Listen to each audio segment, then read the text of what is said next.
Hello বন্ধুরা, কেমন আছো সবাই? আশা করি সবাই খুব ভালো আছো। আজকে আমরা তৈরি করব সরষে পোস্ত দিয়ে পাবদা মাছের ঝাল। এটা তৈরি করার জন্য এখানে আমি 2 চা চামচ সাদা সর্ষে, 2 চা চামচ পোস্ত, 7-8টা কাঁচা লঙ্কা, একটু লবণ ও জল দিয়ে একটি পেস্ট তৈরি করে নিয়েছি। আমি এটাকে ব্লেন্ডার করে নিয়েছি, তোমরা চাইলে শিলনোড়াতে করতে পারো। এখন আমি এখানে 7 থেকে 8টি পাবদা মাছ নিয়েছি। তো মাছগুলিকে আমি আগে থেকেই একটু হলুদ, লবণ, তেল দিয়ে ম্যারিনেট করে রেখেছিলাম।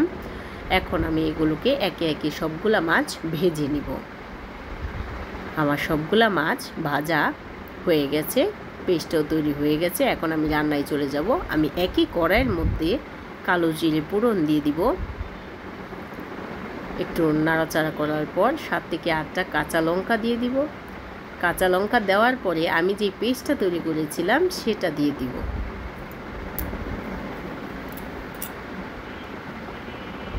পেস্টটা দেওয়ার পর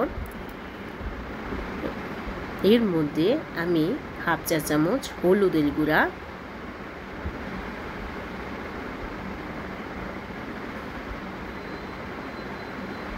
হাফ চা চামচ লঙ্কার গুঁড়া, স্বাদ মতো লবণ দিয়ে নেব। দেখুন তেল বেরিয়ে গেছে, আমার মশলাটা কষানো হয়ে গেছে। এখন আমি পরিমাণ মতো ঝোল অ্যাড করব। ঝোলটা দেওয়ার পর ঝোলটা ফুটে গেলে এর মধ্যে একে একে মাছগুলো দিয়ে দিব।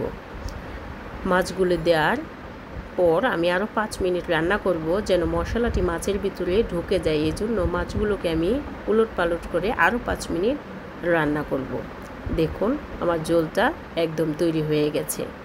পাবদা মাছ তো আমরা অনেকভাবেই খেয়ে থাকি, এভাবে একবার রান্না করে খেয়ে দেখবেন, খুব ভালো লাগবে।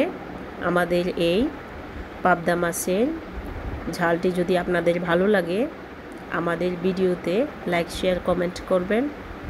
আমার রান্নাটি হয়ে গেছে, এখন আমি এটাকে নামিয়ে নেব। দেখুন কি সুন্দর তৈরি হয়ে গেছে ডিলিশিয়াস সর্ষে পাবদা মাছের ঝোল। এরকম সুন্দর সুন্দর রান্নার রেসিপি পেতে আমাদের চ্যানেলটিকে অবশ্যই আপনারা সাবস্ক্রাইব করে রাখবেন।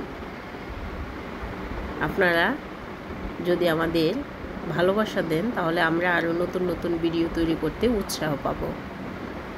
দেখুন কি সুন্দর দেখতে হচ্ছে, অবশ্যই আপনারা একটু ট্রাই করে দেখবেন, আশা করি ভালো লাগবে। এতক্ষণ ধরে মা কিচেনে রান্না দেখার জন্য সবাইকে অনেক অনেক ধন্যবাদ।